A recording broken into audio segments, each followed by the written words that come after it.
Merci Frédéric Meillard de m'avoir invité. C'est un honneur pour moi. Et en ce sens, on regroupe ici deux pensées médicales qui ont été pendant des siècles opposées. La pensée parisienne, qui donnera le système anglo-saxon, du double aveugle et avec beaucoup de succès, et la pensée montpelliéraine, qui a 8 siècles aussi, et qui s'appelait l'école vitaliste, dans laquelle on avait déjà la notion de l'explication des maladies se faisait par des systèmes complexes, biopsychosociaux. Et ça, c'est vraiment l'apport d'Hippocrate. D'ailleurs, la consigne à Montpellier, c'est de dire que tous les médecins de Montpellier sont de Cos, la ville où travaillait Hippocrate. Donc je suis content de regrouper ici, après des siècles d'opposition, les deux pensées qui sont, je pense, très importantes pour répondre à la question comment mieux prendre en charge la douleur chronique des patients. Et vous avez dans le questionnaire déjà 2/3 des participants issus qui pensent que la douleur chronique a toujours existé. Je pense que oui, mais ce que je vais vous montrer, c'est qu'elle a été gérée différemment.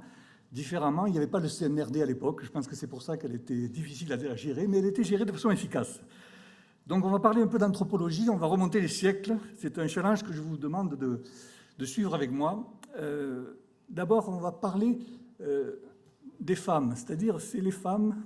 Et là, c'est une dame qui avait écrit ce livre sur l'histoire des mères, l'histoire au quotidien, des foyers. Il y a 20 générations. C'est pas si loin, 20 générations. Et cette sociologue avait analysé le foyer et la façon dont vivaient les gens, les foyers, les enfants, les femmes, à l'époque. Et à l'époque, c'était un état de douleur bestial. Les foyers étaient atteints à tous les niveaux, à tous les âges, d'énormes quantités de douleur. Et pourtant, les gens, j'allais dire, faisaient l'amour et procréaient, alors qu'à l'époque, déclencher un processus de procréation, c'était 1 fois sur 3 la mort de la mère ou de l'enfant dans d'horribles souffrances. Donc comment, il y a 20 générations, les gens géraient cette douleur, à la fois aiguë et chronique? Eh bien, regardez, je vous ai fait un facsimilé de ce type de technique antalgique qui était efficace à l'époque puisqu'il n'y avait pas autre chose. Et lisez avec moi cette prière du docteur Godot, donc quelques siècles avant nous. Chaque phrase contient des éléments de sidération pour qu'on se dissocie. C'est vraiment un phénomène hypnotique qui était parcouru dans les foyers et qui permettait de supporter l'horreur bestiale de ces conditions de vie de l'époque. À mon accouchement, fortifier mon cœur pour supporter les douleurs qui l'accompagnent. Ça, c'est l'affirmation que, de fait, la douleur existait. Et que je les accepte comme les effets de votre justice sur notre sexe. Ça, c'est l'aspect juridique, culpabilisation, qui va être utilisé au Xe siècle pour faire ce qu'on appelle la théologie de la compensation. C'est-à-dire que chaque douleur était une façon, c'est très important, d'arriver à la vie éternelle. C'était déjà un phénomène de dissociation hypnotique super efficace, que je les accepte comme le péché pour le péché de la première femme, une dissociation sur le passé et la mythologie. Quand la vue de cette malédiction et de mes propres offenses, je suis coupable, même dans le mariage. Je les souffre avec joie, avec les plus cruelles tranchées, et que je les joigne aux souffrances de votre Fils sur la croix. C'est l'identification à la souffrance du Christ. Très important de se dissocier, de dire « ma souffrance est assimilable à celle du Christ », au milieu desquels il a engendré la vie éternelle. Et c'est de ça, donc, la dissociation le plus efficace, c'est que la vie terrestre, avec cette bestialité, n'avait rien d'importance par rapport à la vie espérée de l'éternité. Elles ne peuvent être si dures que je les mérite, culpabilisation. Car bien que la sainteté du mariage ait rendu ma conception légitime, vous voyez, il y a toujours un élément juridique derrière. Je confesse que la concupiscence y a mêlé mon venin, je suis coupable, et confesse qu'elle m'a fait faire des fautes qui vous déplaisent. On est coupable de la douleur. C'est ça la théologie de la compensation. Il faut donc réparer par la souffrance pour avoir la vie éternelle. Que si votre volonté est que je meure à mon accouchement, je l'adore, une anticipation positive. Je la bénis, je m'y conforme, seulement je vous demande la vie de mon fruit. C'est beau. C'était l'efficacité de l'époque. Et alors, la prière en elle-même n'est pas suffisante. Donc, à l'époque, il y avait des éléments de perception qui étaient dans les églises, avec une très grande coloration. Ça, c'est vu par des centaines de gens, des milliers de gens à l'époque, dans les... Oui, il y a un effet d'humour. Dans les églises. C'est le polyptyque des offices de Beaune. Je l'ai photographié, mais je n'avais pas pu photographier la partie extrême, parce qu'il fait 15 mètres de large. Et la partie extrême, bon, la partie centrale, vous voyez, les âmes étaient pesées. À la fin de notre vie, elles sont pesées par Saint Jean-Baptiste. Et soit on a des points de paradis, soit on n'en a pas. On va à l'enfer ou au paradis. C'était ça l'importance d'une vie terrestre. La souffrance était transposée déjà dans un challenge de la vie éternelle. Mais malgré tout, il y avait les financeurs de ce tableau. C'est l'école Amsterdam qui a fait peindre ce tableau. Et vous voyez, j'avais fait le photo des deux bourgeois, monsieur et madame, qui avaient financé ce tableau. Par humour, je dis, comme actuellement, il y a des financeurs, des tutelles. Donc rien n'a changé, vous voyez. C'est juste les processus. Et les processus, actuellement, ils sont aussi présents dans l'Antiquité. On avait en fait, dans l'Antiquité, aussi autant de douleurs qu'il y avait une génération. Mais on avait une capacité de comprendre comment on pouvait supporter cette vie terrestre qui, à l'époque de l'Égypte ancienne, était aussi horrible et dure, parce qu'en fait, il y avait un imaginaire post-mortem d'une très grande richesse qu'on a actuellement perdu. Cet imaginaire est perdu. À l'époque, regardez, 165 chapitres qui expliquaient tout ce qui se passait après le passage où deux Cerbères vous recevaient et où il y avait toutes l'efflorescence d'une mythologie post-mortem très efficace qui rendait la vie plus supportable. Alors, croyez-vous qu'il n'existe pas de phénomène aussi antalgique à l'époque? Là, il y a 25 siècles, eh bien, il y avait déjà des processus médicamenteux et qui géraient le biopsychosocial et tous les aspects du psychologique. Vous voyez, Télémaque souffrait beaucoup et grâce à Hélène, il avait des opiates. Opiate est un mélange multimodal. Déjà, il y a une analgésie multimodale de 3 processus antalgiques pharmacologiques. Qu'est-ce que c'était? Eh bien, il y avait, pour l'oubli de la douleur, il y avait l'opium. Pour l'oubli de la mélancolie, dont la tristesse, l'émotion que constitue la douleur est une passion de l'âme, triste. La mélancolie était traitée par le chanvre. Et puis l'oubli de la colère. Derrière une souffrance, il y a souvent une réminiscence du colère ancienne de l'individu. Eh bien, il y avait les lébores pour essayer de contrecarrer tous les facteurs qui allaient déclencher de la processus douloureux chronique ou aigu rebelle. Donc vous voyez que tout existait, j'appelais ça l'anesthésie multimodale de l'époque. Peut-être ça va revenir avec peut-être un jour quand le ministère acceptera la prescription médicale du THC, mais ça c'est une autre histoire. Maintenant voilà, les politiques des hospices de Beaune est remplacée par ça. Les réseaux sociaux, c'est peut-être riche, c'est peut-être plus pauvre, je ne sais pas. En tout cas, c'est comme ça maintenant que l'information passe au XXe siècle. Je ne sais pas si c'est suffisant par rapport à la transcendance mythologique et onirique qu'avaient les autres aspects. Et donc, on ne rentre pas en douleur chronique ou en douleur aiguë rebelle, on en vient. En fait, on en vient avec le substratum culturel, mystique et même psychologique antérieur à l'expérience d'une douleur aiguë, rebelle ou d'une douleur chronique. Et donc, il faut essayer de comprendre les gens que vous allez prendre en charge avec leur grande histoire, mais aussi avec leur petite histoire, c'est-à-dire l'histoire personnelle. C'est l'histoire personnelle qui va interagir avec l'histoire de leur culture, de d'où ils viennent, qui va peut-être faire que vous, soignants, vous serez intéressés par tous les douloureux rebelles, chroniques ou aigus, résistantes. Parce que chaque fois, ils vont vous apprendre quelque chose. Alors, notre histoire, notre structuration identitaire renvoie aux expériences accumulées tout au long de la vie.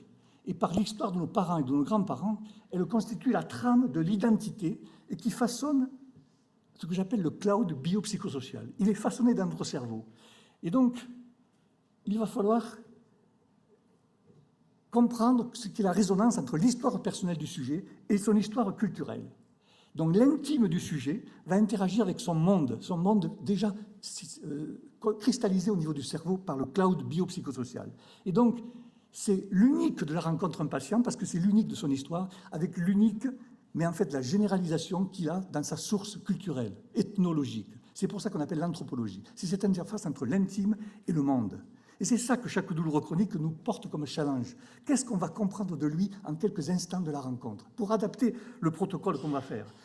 Donc, c'est une image. Donc la douleur chronique, c'est la chronique d'une douleur annoncée. La douleur chronique ou la douleur aiguë rebelle est la chronique d'une douleur annoncée, c'est-à-dire de tout ce qui est le substratum biopsychosocial qu'on a matérialisé ici par les réseaux neuronaux très complexes et qui ne permettent pas encore de comprendre la douleur des gens, parce qu'elle est unique.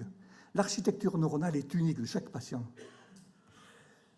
Donc je vais vous donner cet exemple que vous connaissez tous, Frida Kahlo. Ceux qui sont dans la douleur ont souvent rencontré cette image. Et je vais faire comme s'il y avait une consultation de Frida Kahlo.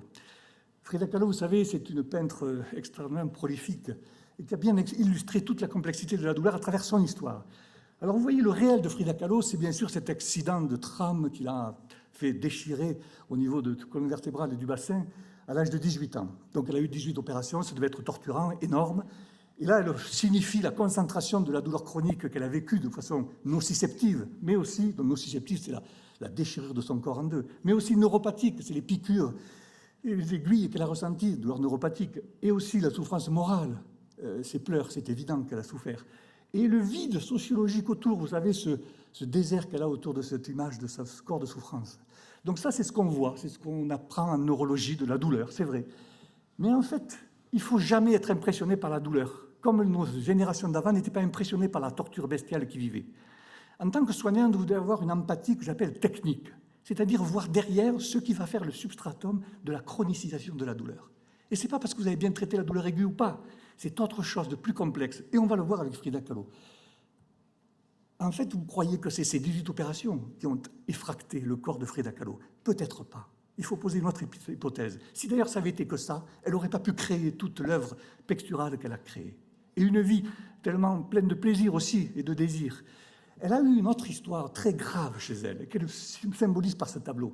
Frida Kahlo était la 5e fille d'une femme bourgeoise, photographe de Mexico, qui en fait n'avait aucun élément d'amour maternel, aucune empathie maternelle. Et elle voit arriver une 5e fille, dont elle n'avait pas du tout capacité d'aimer en plus. Donc elle a montré, Frida Kahlo, combien en fait son lit de torture, ses opérations, c'était rien par rapport à ce regard impossible d'une mère non aimante.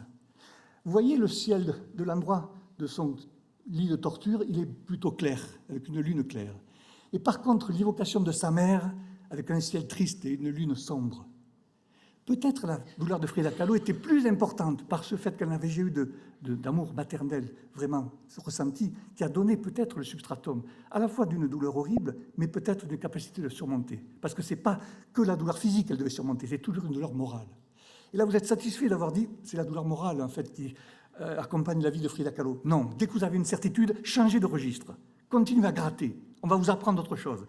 Et là, c'est une conférence que j'ai faite avec les psychologues de Lyon, où j'avais conduit la biographie de Frida Kahlo. Frida Kahlo, figurez-vous, regardez ce tableau, paraît horrible, ce tableau très impudique.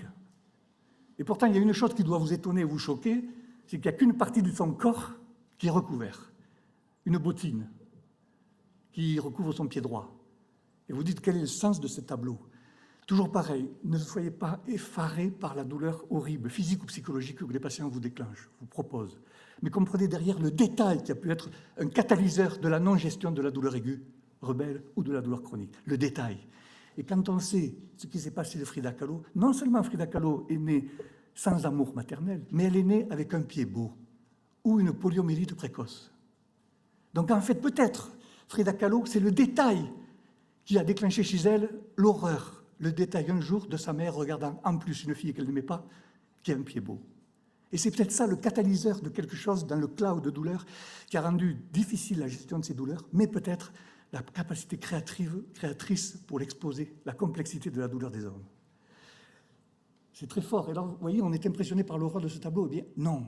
En tant que technicien, vous devez comprendre derrière l'unique, l'intime d'un patient. Le patient douloureux, donc, c'est, quand vous le rencontrez, une recherche instantanée du temps perdu. Du temps perdu, c'est-à-dire des moments où il n'y a pas eu de compréhension, des moments de bug. J'ai fait un jeu de mots qui est en bas à droite. La douleur peut s'écrire d'où, de quel endroit et à quelle heure. Et comme j'ai dit, la douleur est l'émergence, l'apparition d'un lieu du corps d'un temps ancien de souffrance. Ou inversement, l'apparition à un temps de ce corps d'un lieu ancien de souffrance. Bon, vous ne dormirez pas pendant 3 jours après cette phrase. Et deuxièmement, je vous ai mis cette histoire de Madeleine à l'envers. C'est un peu l'histoire de Proust, mais dans une Madeleine qui est catalyseur d'un défaut de gestion de la douleur chronique ou de la douleur aiguë rebelle. C'est ce détail-là qui est unique. Vous n'allez pas le rencontrer, mais laissez la porte ouverte dans votre capacité de regarder le patient douloureux sur quelque chose d'intime, d'unique, qui a expliqué le bug dans le défaut du CIDN, du contrôle inhibiteur diffus de la douleur. Donc la douleur se joue et joue avec l'espace et le temps. Dans la définition, ça y était, de façon liminale. Vous avez la douleur d'une expérience. Expérience, ça veut dire avoir de l'expérience sur le passé et faire une expérience sur le futur, expérience de la douleur. Donc vous voyez, c'est la fusion du passé et du futur. Donc désagréable. Désagréable, Aristote a dit, il y a 25 siècles, la douleur est une passion de l'âme. Une passion triste, mais une passion de l'âme. J'allais dire comme l'amour. Et depuis 50 ans de recherche sur la douleur, on n'a fait aucun médicament nouveau en création. Et ce qui est peut-être normal quand on sait que la douleur, c'est une passion de l'âme. Est-ce qu'on a trouvé un médicament pour tomber amoureux? À part le Viagra, mais bon, en fait, c'est pas... Donc la douleur est décrite en des termes évoquants. Écoutez, c'est décrite, ça veut dire la narration. Donc tout patient douloureux que vous rencontrez, c'est une histoire narrative qu'il veut vous raconter, et vous devez la comprendre. Alors que la grammaire de ce patient, elle est unique à lui. Les mots qu'il emploie, le dos, la tête, sa douleur, est unique aussi dans son aspect émotionnel. Et l'aspect émotionnel est relevé par son accent. J'espère que vous n'avez pas besoin de traduction simultanée pour me comprendre, malgré mon accent du Midi. Mais l'accent, si vous parlez une langue étrangère, c'est celle du douloureux chronique et elle est unique. Donc là, chaque rencontre doit essayer de comprendre vocabulaire, grammaire et accent du douloureux chronique dans son unicité.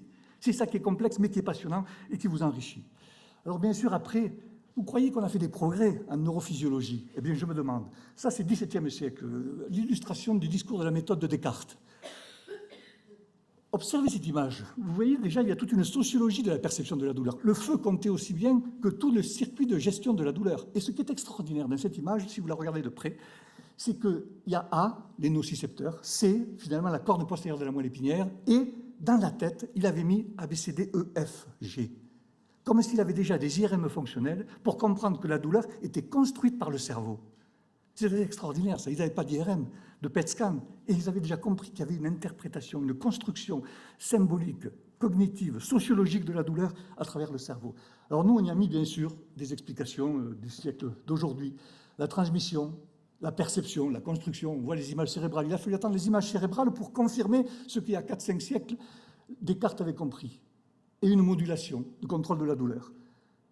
Modulation centrale, périphérique ou corporelle. Tout ça aboutit à un tiers de douleur de cause nociceptive, la chair abîmée, un tiers de douleur neuropathique, les circuits altérés, et un tiers nociplastique, pour parler comme Molière. À Montpellier, on disait depuis 44 ans psychofonctionnel, psychosociologique. Mais c'était trop psychologique, et donc c'est pas bon. Les Américains nous ont dit il y a 3 ans, 4 ans, il faut dire nociplastique. Ça veut rien dire, mais c'est plus scientifique. Alors, quand on est un corps humain, on est toujours en espérance de garder l'homéostasie, ne jamais vieillir. Mais cet équilibre est jamais stable, rien n'est stable dans la vie. Et donc, il y a toujours un passage à une allostasie, un autre type de réglage. C'est la norme, car vivre, c'est créer de la résilience face à l'adaptation du stress et à l'instabilité de la conception à l'extinction. C'est pour faire des jeux de mots. Et tout ceci, d'ailleurs, est un système que j'avais illustré, je ne sais pas comment, par... vous connaissez peut-être ce forfait de ski à la plagne, non, vous ne connaissez pas. C'était élastique. Pourquoi je vous dis ça? Parce qu'en fait, on ne peut pas, par la douleur, la voir que par des coupes transversales du corps humain. Il faut penser qu'il y a une vibration entre le cerveau, matérialisé par cet objet rouge, et la périphérie. Et c'est la mise en vibration des informations de la périphérie jusqu'au cerveau, mise en vibration, qui fait la douleur. C'est un changement de phase, comme en seconde, vous avez l'oscilloscope. Et c'est ça qui aura compliqué en douleur chronique, c'est qu'il va falloir agir pour chaque patient dans plusieurs claviers pour réactiver une harmonie nouvelle qui s'appelle l'allostasie. L'allostasie, ça veut dire qu'on retrouve un équilibre qui peut-être est mieux que la phase de douleur intense, mais qui n'est pas le retour à l'époque antérieure. On est toujours à une allostasie. Par contre, les douleurs chroniques se fixent dans une algostasie, c'est-à-dire une douleur qui est imprimée, et c'est en fait le résultat d'une chronique douloureuse antérieure. Donc la douleur chronique, c'est rester inerte dans cet ordre nouveau biopsychosocial. Et vous, soignants, vous devez remettre une vibration différente, un rephasage de ce douloureux chronique et unique par vos actions thérapeutiques. Mais c'est ça la complexité de l'action. Alors regardez dans les siècles passés aussi. Renoir, au 19e siècle, 73 ans, avec une polyarthrite déformante. Mais il peignait et il était reconnu. Donc peut-être sa douleur était mieux gérée, il avait une reconnaissance sociale qui permettait de supporter cette horreur de modification nociceptive. Et maintenant, 73 ans actuellement, cette image est horrible. Elle fait de la douleur dans les EHPAD. Parce que si vous n'êtes pas, à 73 ans, capable de vous identifier au Game Boy, vous pouvez rester dans votre EHPAD et ne plus voir les enfants, les petits-enfants. Donc ça, c'est horrible. Et vous voyez, on a bientôt construit une nociception diminuée, c'est-à-dire à 73 ans, il n'est pas comme... Renoir a 73 ans de l'époque, mais il souffre autant parce qu'il ne peut pas toujours espérer garder cette évolution dans la vie avec cet dynamisme comme s'il avait 20 ans. On ne sait pas qui est le petit-fils, qui est le père, qui est l'enfant. Donc ça, c'est très douloureux. Et donc, on a gardé tout ce qui avait répondu que la douleur chronique existait plus à l'époque, elle existait pareil. Et un tiers des gens avaient toujours une notion que c'était plutôt la projection dans l'avenir par une fin de vie qui était anticipatoire de la douleur, et pas ce qu'ils vivent actuellement. Donc ça n'a pas de rapport avec l'intensité d'une dégradation nociceptive et le perçu de la douleur. Pas de rapport totalement linéaire. Autre exemple, regardez ça. Au XXe siècle, la douleur est fonction de la géographie de la culture. C'est deux sorties de l'anesthésie ambulatoire. Vous savez ce que c'est l'anesthésie ambulatoire? On est opéré de la vésicule biliaire ou de la prothèse de hanche, le jour même on sort, ou du genou. À gauche, les USA. Il sort avec le sourire. À droite, il sort de l'Hôtel-Dieu, en France. Pourquoi? La France a inventé l'Hôtel-Dieu, c'est-à-dire l'hôpital, c'est la mère patrie, c'est super, c'est la Vierge Marie, c'est tout. J'ai droit à 8 jours d'hospitalisation après l'hospitalisation. Non, il faut sortir le jour même. Donc il sort avec le même niveau de douleur nociceptive, mais une anticipation de colère, d'incapacité d'être autonome, parce qu'il était protégé par une histoire culturelle dans laquelle la France avait inventé l'Hôtel-Dieu, justement, où l'hôpital était très réconfortant. Donc il sort déçu, en colère et anxieux, parce qu'il va retourner à la maison, pour une même intervention chirurgicale. Et l'autre, l'Américain, lui, quand il sort de l'hôpital, il sort de l'enfer, puisque en Amérique, quand on est à l'hôpital, on sort avec des microbes et on sort avec une augmentation de la prime d'assurance. Donc on est content de sortir de cet enfer financier et physique. Donc vous voyez que la différence sociologique, il faut donc comprendre le patient dans sa culture préalable, pour comprendre s'il va être un douloureux chronique. Et ce n'est pas parce que vous avez raté l'analgésie périopératoire, pas du tout. Il faut que je me calme. J'ose, de façon un peu narcissique, j'ai fait Médecins sans frontières. Donc je suis allé en Érythrée, dans des camps de réfugiés. Qu'est-ce que j'ai appris? D'abord qu'on n'apportait rien, mais que j'apprenais beaucoup des gens dans les camps de réfugiés. Ce gamin de 17 ans avait explosé sur une mine. Donc il n'avait plus de pieds et plus de mains. Et il menait dans le camp une ambiance de jovialité énorme, avec ses 2 béquilles. Et là, le chirurgien était en train de lui faire une pince radiocubitale pour pouvoir porter une cigarette. Une pince radiocubitale pour pouvoir porter une cigarette. Donc, vous voyez l'aspect niais de mon attitude. Ce gamin, donc, n'avait pas de douleur. Il avait peut-être des membres fantômes, mais la façon de gérer dans un camp de réfugiés, où la convivialité est nécessaire pour supporter l'horreur nociceptive des camps de réfugiés, fait que vous n'avez pas la douleur en rapport avec ce que vous voyez. Est-ce que le XXIe siècle, actuellement, ce qu'on voit dans le monde, est plus proche de civilisation du chaos? Et donc, on va se rappeler que dans le chaos, ce n'est pas toujours l'horreur qui fait mal, c'est l'abandon. C'est quelque chose d'une perte de la socialisation qui est originale. Alors, les peintres font toujours 100 ans d'avance sur nous. Francis Bacon, vous connaissez. Alors lui, il a bien résumé ça. La souffrance intime, un corps déstructuré. C'est ça la douleur chronique ou la douleur aiguë rebelle. C'est un corps déstructuré par la psychologie. Mais c'est une corporalité aussi qu'on ne peut plus distinguer. Quand on est dans la douleur, on est un corps morcelé. Il a bien matérialisé. Et puis le social, vous avez le vertige, le tourbillon autour. Donc le biopsychosocial est aussi expliqué par cette histoire. Est-ce que dans le XXIe siècle, on comprendra toujours ça? Est-ce qu'on va être dans une souffrance sociale excessive, psychologique excessive ou corporelle excessive, ou ça sera un mélange nouveau qu'il faudra rester ouvert? Donc, un philosophe, Léon Bloy, a dit « Souffrir passe, ce n'est pas un problème, mais avoir souffert ne passe jamais. S'imprime dans le cloud, et de façon unique à chaque patient. » Donc, je critique l'aphorisme, j'avais parlé à Mme Mizitou, je critique l'aphorisme de dire de traiter la douleur aiguë prévient la douleur chronique. Eh bien, non. Il faudra un jour poser cette question. Non, on ne va pas revenir en arrière, il faut traiter la douleur aiguë. Mais ce n'est pas suffisant, puisqu'il y a toujours autant, on va le voir, de douleurs chroniques post-opératoires et post-cancer. Donc je soutiens le paradoxe, ne pas voir la souffrance chronique avant fait le lit de la douleur chronique et de la douleur aiguë rebelle. Ne pas voir la souffrance chronique de vos patients, et c'est en instantanéité que vous devez comprendre la souffrance derrière. Restez le regard ouvert sur une souffrance antérieure au protocole de douleur aiguë. Laissez intégrer par le patient que vous avez compris ce qu'il n'a pas compris lui-même, pour laisser ouvert ce vide. Et en fait, ce vide, ça sera reconstruit par la relation empathique. Et c'est les infirmières qui le comprennent mieux. On le voit chez nous avec nos 7 infirmières qui ont confié les cas les plus difficiles, pas les médecins, finalement. Pourquoi je vous dis ça? Parce que la douleur chronique est une constante civilisationnelle, constante. Ça a toujours existé, dans les pays reculés comme dans les siècles reculés. Ce que l'on ne veut pas voir actuellement, par les progrès, c'est qu'il y a 17% de la population en Europe qui est atteinte de maladies résistantes douloureuses. 17%. Et ça ne changera jamais parce que c'est une constante sociologique. Dans une société, il faut un groupe de PDG, de SDF, de douloureux chroniques pour équilibrer la société. Alors donc il faut la prendre en charge, parce qu'elle coûte beaucoup, cette douleur chronique. Elle coûte beaucoup sans efficience du système de santé. Donc il faut changer de regard. Et c'est les soignants qui peuvent changer de regard, peut-être pas les médecins qui voient un obstacle conceptuel à la guérison de la douleur chronique. Donc que ce soit les études post-opératoires ou cancéreuses, on a toujours 50 à 80% d'insatisfaits, malgré les progrès. On ne va pas revenir en arrière, mais il faut comprendre que ces insatisfactions provoquent des coûts en santé énormes.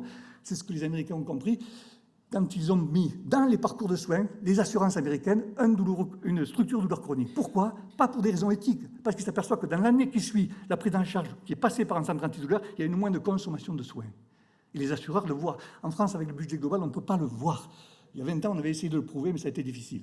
Donc la douleur chronique est une passion de l'âme, je l'ai dit, passion triste. Et donc les Américains n'ont pas compris ça, c'est dur ça. 120 000 morts cette année à cause de la mésusage des morphiniques, fentanyl et oxycodone, en Amérique. En France, on n'en a pas du tout dans cette histoire-là, parce qu'on a compris culturellement tout ce que je viens de vous dire. En fait, vous l'avez intégré. Et donc, il n'y a pas eu de mésusage des morphines. Mais les Américains ont cru que la douleur était que non susceptive. Donc, ils augmentent la morphine, ce qui est une catastrophe. Bon, ce que je vous dis là, c'est aussi une façon de comprendre le patient autrement. Les douleurs chroniques, on le sait depuis la Mayo Clinic il y a 15 ans, évoluent sur le modèle biopsychosocial et surtout psychosocial. Donc, la structure de personnalité du patient, vous devez donner une hypothèse sur la structure que vous ressentez dans votre patient. L'hypothèse, c'est ce qu'on a montré avec les tests américains qu'on fait à tous nos patients, un test de 392 questions. Il répond, il donne un histogramme de hystérie, paranoïa, psychopathie, dépression, schizoïdie, manie, hypocondrie. On a des histogrammes. Et on a classé les patients en 3 groupes. Ceux qui sont plutôt névrotiques, ils expriment des choses inexplicables par leur douleur, verbalisées de façon à excès. D'autres qui sont des dépressifs, ils expriment leur souffrance par le corps, et d'autres des battants. Ils expriment leur douleur par un combat sur la douleur, souvent incurable. Mais c'est le combat qui compte. Et c'est en fonction de ces types de structures que les Américains ont vu combien le douleur chronique était en prévention ou pas de la douleur chronique, en consommation ou pas d'examens supplémentaires. Donc quand je vois un patient, je me dis sciatique sur métastage, c'est un instituteur de 40 ans. Le mot instituteur est plus important. Commencez par instituteur, interrogez. Quand on voit un mélanome cutané sur une secrétaire ou un canal carpien opéré qui a mal tourné, pensez secrétaire. Est-ce qu'elle est harcelée? Est-ce qu'elle est reconnue? C'est ça qui doit être la première question. Après, vous allez ouvrir le champ du psycho et du social. Mais d'abord le social. Le nociceptif viendra après, le neuropathique viendra après. Entamer une relation très fusionnelle sur l'intime du patient. Elle est secrétaire, qu'est-ce qu'elle a subi? L'amputation après un sarcome irradié chez un rapatrié de 75 ans. Rapatrié, c'est toute une histoire de 2-3 générations, d'un deuil impossible de l'Algérie. Donc c'est ça qu'il faut commencer par introduire et vous gagnerez du temps en tant que soignant. Si vous posez la question rapatrié où? Algérie, Maroc, Tunisie, Oran, Alger, ça a de l'intime. Et ça résonne avec le monde qu'il a vécu avant. Petit peu d'humour. Je vous ai dit qu'il y avait instinctivement 3 grandes structures de patients qui vous effractent quand vous les voyez. Est-ce que des extravertis, des intravertis ou des battants? C'est intéressant, regardez. Les cinéastes ont déjà compris ça dans les films qui ont du succès. Donc, ce n'est pas que vous donnez un critère, une étiquette à un patient, mais essayez d'accrocher le patient. On n'a pas une deuxième chance de faire une première impression. Donc, il faut que votre discours s'adapte à ce que vous ressentez. Ça s'appelle de l'hypnose diagnostique, j'appelle ça. C'est-à-dire ressentez si c'est plutôt un bon, une brute ou un truand. Vous direz ce que vous voulez. Ils sont tous égaux, on est tous dans ces 3 catégories, mais certains dominent. Au début, accrochez-les par quelque chose qui lui répond. Alors, le douloureux triste, mettez la main sur l'épaule. Et ça suffit comme émoin de... Vous avez compris ce qu'il est ineffable pour lui d'expression. Pour d'autres, soyez le battant. Son problème, c'est de se battre. Il se bat contre la douleur, avant il s'est battu contre la société, puis il s'est battu contre une enfance terrible. L'important, c'est la bataille. Et donc, il ne va pas diminuer sa douleur parce qu'il veut un ennemi pour son corps soit équilibré. Donc, aidez-le, mais faites-lui comprendre qu'il faut diminuer la violence de son champ de bataille sur son corps pour améliorer son vécu douloureux. Et pour d'autres, qu'est-ce que j'ai dit? Pour d'autres, le douloureux communicant, celui qui est excessif. Vous en connaissez, il faut les borner. Mais pour les borner, il faut comprendre qu'il aime communiquer par l'excès. Bornez-le, oui, mais acceptez cet excès, parce que c'est le seul moyen de communiquer. Il a peur d'avoir un vide intérieur trop grand, donc il met une carapace de communicabilité extrême qui peut vous effracter aussi, vous embêter. Il exagère. Le syndrome méditerranéen, on appelle ça dans le Midi. Non, il a une souffrance qui n'est pas la même que celle des 2 premiers, c'est tout. Alors après, vous affinerez, mais dès que vous accrochez un patient dans la communication, c'est par ce côté-là, initial, de psychologie de base, mais qu'on n'a pas appris parce qu'on croyait pendant les 30 glorieuses qu'on allait guérir toutes les maladies en comprenant les images cérébrales, du PET scan ou de l'IRM. Mais vous avez posé un diagnostic un peu instinctif, un peu scandaleux sur la personnalité du patient. Est-ce que vous êtes interrogé sur votre personnalité? Qu'est-ce qu'il perçoit de vous? Est-ce qu'il vous a déjà négativé parce que c'est comme Tati Daniel, vous lui rappelez Tati Daniel? Est-ce qu'il est empathique avec vous et vous allez souffrir avec lui? Eh bien, quelqu'un a répondu déjà. Quelqu'un a répondu dans le dernier congrès du CNRD en 1540. Vous vous rappelez? Vous y étiez peut-être. Regardez ce tableau de l'école de Rembrandt, XVIe siècle. Vous voyez, vous reconnaissez très bien le technicien ici, c'est-à-dire Frédéric Maillard, qui vous donne une leçon d'extraction dentaire efficace. Et vous avez autour les 3 types de personnalités du regard soignant. Extraordinaire ce tableau. Par qui je commence? Donc, en haut à droite, celui qui a une plume dans le chapeau. Une plume dans le chapeau. Il vient à un EPU avec une plume dans le chapeau. Donc c'est celui-là qui est venu pour faire un week-end sympathique à Paris. Vous voyez, et le visiteur médical, à l'époque, il y avait des visiteurs médicaux, qui dit, viens, tu vois, tu n'apprendras rien de plus, on va faire un bon restaurant à côté de l'espace Saint-Martin. Donc celui-là, il fait tout déjà, il ne vient pas. Il vient juste... Mais il est important d'avoir des médecins qui sont des fois pleins de flagornerie, pleins de communicabilité. Ils mettent de l'ambiance dans une salle d'attente, dans une équipe médicale. Il faut donc les reconnaître aussi. Ils savent prendre en charge des patients trop communicants pour les faire atterrir. Deuxième type de regard de soignant, celui qui est compassionnel. À droite, vous voyez, il ne voit pas l'acte technique du docteur Maillard. Non, il voit la souffrance de ce pauvre homme qui se fait arracher les dents sans anesthésie. Il est compassionnel. À côté, il y a son visiteur médical qui vit toujours en train de pleurer avec ses patients, ce médecin ou ce soignant. Et à l'autre bout à gauche, troisième regard du soignant, celui qui est venu pour apprendre un acte nouveau d'ablution dentaire. Il a un monocle. Il se fiche complètement de la souffrance du patient, mais il veut voir l'acte technique que Frédéric est en train de montrer dans cette EPU. Vous voyez que rien n'a changé dans ce monde. Donc, interrogez-vous sur le fait que la douleur est un questionnement. Le plaisir et réponse, c'est notre philosophe C'est toi, Paul Valéry, qui l'a dit. Comprenez mieux l'histoire de vos patients, ça vous aidera peut-être à comprendre votre propre histoire et donc à avoir une façon nouvelle d'interagir dans le soignant et vous. Merci de votre attention.